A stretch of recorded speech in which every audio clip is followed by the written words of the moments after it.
My new stickers got here, which I was very excited because I'm switching suppliers, and they are way too big.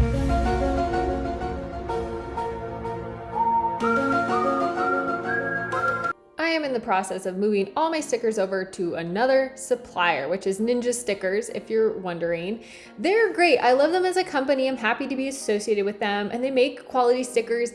Their company is just a really good fit for me, but it is a hassle because anytime you're switching, everyone's printers are different and they're gonna render the files different, and that's a lot of work to sort out. I got 50 of each, so I can only afford to do 3 designs right now because the minimum order limits are a lot bigger than I was doing before with my other supplier. It used to be 10, but now it's 50. So I can't just stock up like I used to. I have to kind of save up and stock up each design, but that'll be nice because having more stock is gonna save me some trouble also. But yeah, we have many designs to go. See how saturated the top one is? The bottom one is closer to the original file, and then the top one is just, it's very saturated and very bright and not what I was looking for, and not what these two are the same file. So I sent this same file to 2 different production companies, and these are the differences, and that's gonna happen. I dealt with that with fine art prints too. But since I am switching all my designs over to this top person, I'm gonna have to figure out how to do that if I need to adjust all the files. I'm actually gonna email them right now and see if they have any advice. I did end up emailing them, and they were so helpful and so patient, and they told me that depending on the format you save the file in, it will appear differently on different computers and come out differently in different printers. So once they told me the file format I should be saving in, that solved the problem. It's now more true to image, and the designs look great now. I really love the stickers. I want to do stickers. I'm invested, I want to grow, but it's really hard to do everything right the first time. I don't like messing up, but even more than that, it's really expensive. So the learning curve is steep. It's super frustrating, either because I didn't think of something and let something fall between the cracks, or a mistake like this. It seems like everything moves at a snail's pace. The nice thing is, much like my paper prints, once all the files are set up and I've done the orders, reordering them will be a snap. It's just this initial part of setting it up that is so frustrating, getting the colors right and the size right and all of that. All right, we're gonna do some product tests. Sorry it's so dark in here, but that's how I live, so welcome to my dark kitchen.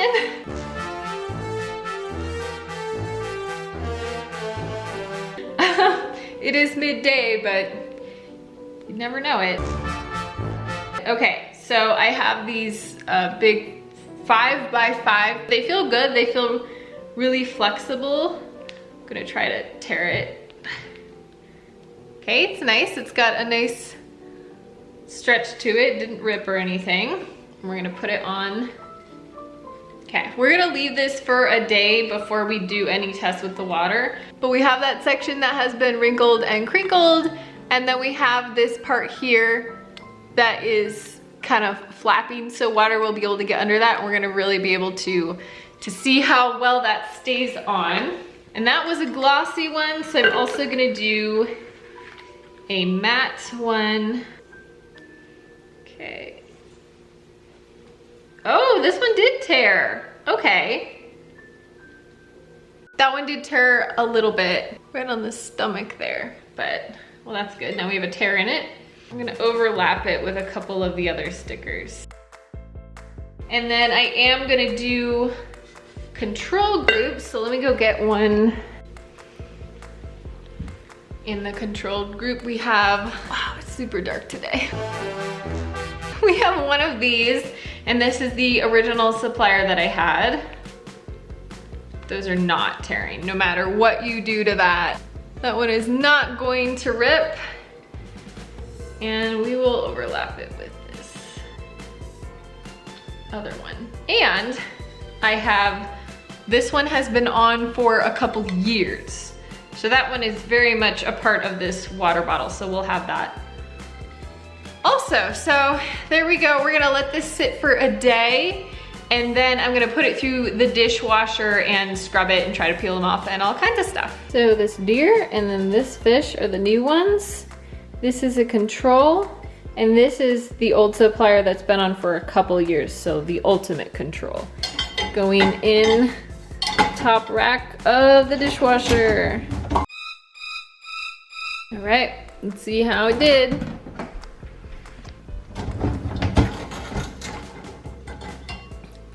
Definitely wrinkled. The one that's been there for years is unmoved.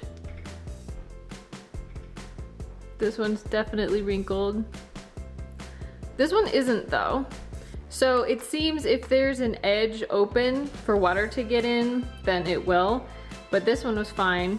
I found that the longer you can leave a sticker on before getting it wet, the better, and you also don't want them overlapping or having any edges up if you can help it. All those things are gonna help it stick to whatever you're sticking it to better.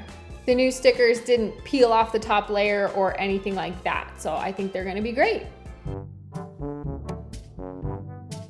The largest print size I have ever shipped is a 9x12, and I just got an order for 11x14. So how am I gonna ship that? I've never shipped in a tube before. Let's figure this out. Usually, the larger the tube, the better off you are. This is 4 inches. This is 3 inches. I have my test 11x14 here. So this feels really nice. I like that size the best. That's gonna be the minimum crinkling and wrinkling, especially once the sleeve is on here. This one is quite a bit smaller. This one isn't bad. Okay, so that's doable. So I think at this point it's gonna come down to price. If I get online and wanna order a bunch of them, how much more expensive is this one gonna be? But this actually works really well. This doesn't seem too stressful on the print.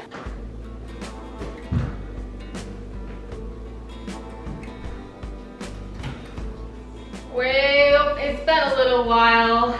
I actually had to. Oh, okay. I watched a video of somebody cutting one of these with a miter saw, and the best way to do it, it appears, is to go down about halfway and then rotate the tube and then go down the rest of the way so the blade doesn't catch at the end and fly off somewhere, which is always my fear. But I like miter saws because they're anchored, they're not gonna move around. The wood might, but this thing won't. So I've got to get my eye protection, ear protection, and then let's take it for a spin. I should probably be doing this in the garage, but I don't want to move my car. What's a little bit of cardboard dust among friends? Okay, I'm gonna put the dogs on the porch first.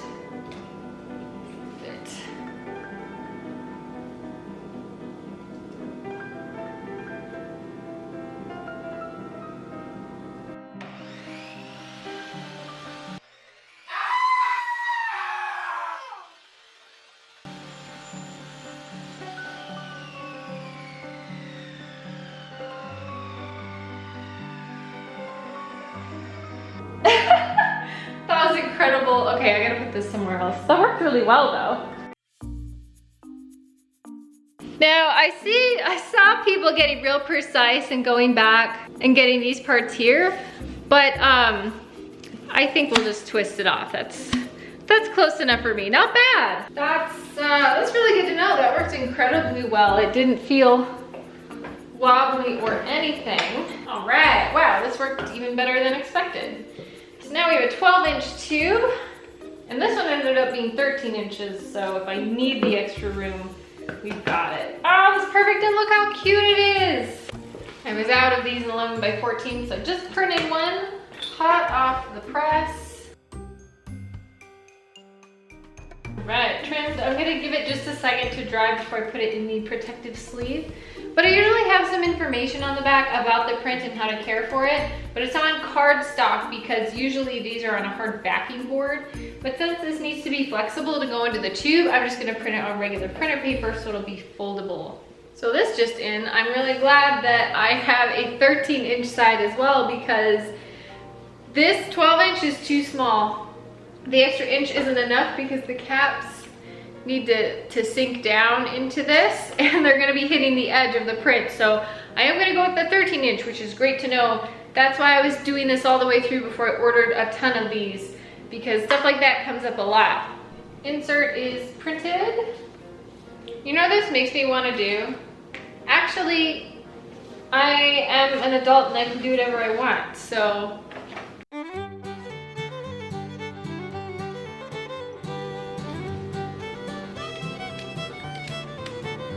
Yes! Okay, anyway, what was I doing? Now, normally I put this in the back of the print, but I want to make sure they see it, so I think I might actually just tape it to the front, just so it doesn't shift around. So carefully start to roll it. Pop it in. I like having it in the sleeve because not only is it protecting against moisture, but then when they try to pull it out, it's gonna slide really easily. Oh, that looks wonderful. I was worried 3 inches wasn't going to be wide enough, but this actually looks really good. Yay! Okay, and lastly, I'm gonna put a little thank you note and a business card in. I don't want my business cards to be crooked, it's a bad look. I forgot I have the Etsy packing slip, which is great because I will just write a note on there. That looks great, ready to go. You know when you get some really good news and it doesn't make you jump for joy, but it's just a huge relief?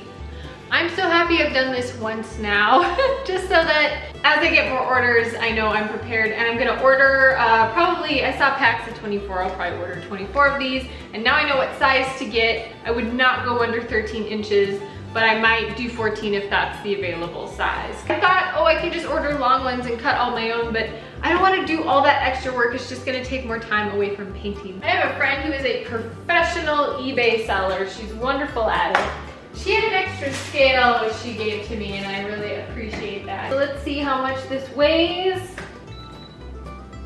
5.6 ounces. Oh, it's kind of warm in here. I turned the air off yesterday because it was being really loud when I was trying to record, and I forgot to put it back on, but I'm okay with it.